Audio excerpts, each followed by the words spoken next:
Something weird that I've discovered is that when you're the stay-at-home parent, at least for me, um, it's hard. It almost feels harder when the other parent shows up. And I've talked to my wife about this, and it's all about emotions. It's not about how things actually are. So I discovered this years ago when we were in Michigan, and Erica was working on her residency.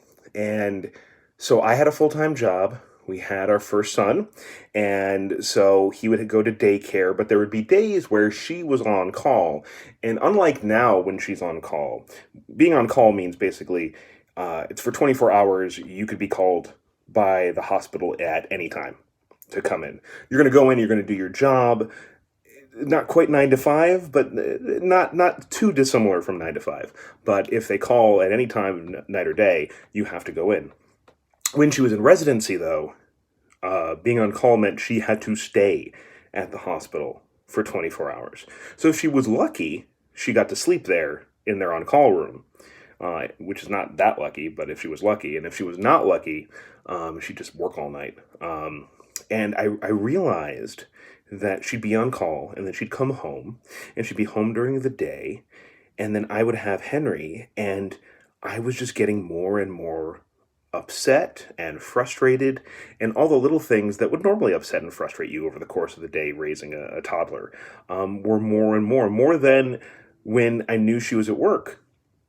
Because, and I told her this, I thought she was magic. Anyone else have this problem? I believe my spouse was magic. I thought that the second she came home, all of the anxiety and stress and exhaustion from work would just wash magically away. And she's home now. And baby, I've been home with baby all day. Here, take baby. Take baby from me. I would like a break from baby. Here, take baby. And that's not realistic.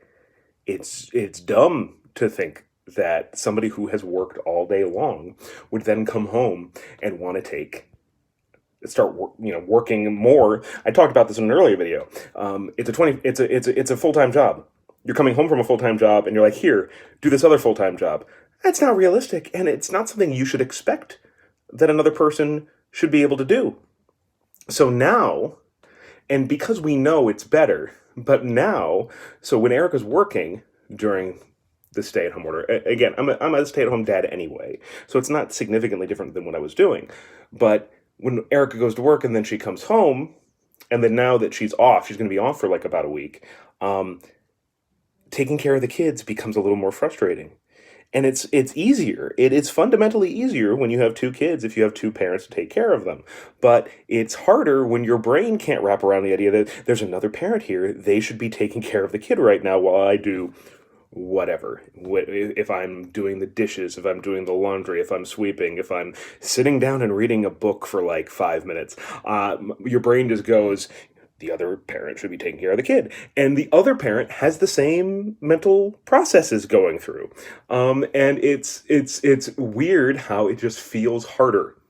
Because when I'm by myself, or when Erica's by herself, and I'm out of the house, we know that the other parent is there. There's no choice. There's no one to look at and think, can you help me? There's no one to look at to think, it's your job to take care of them for this particular moment while I take care of this thing. You know you're by yourself, and so you don't expect to be saved.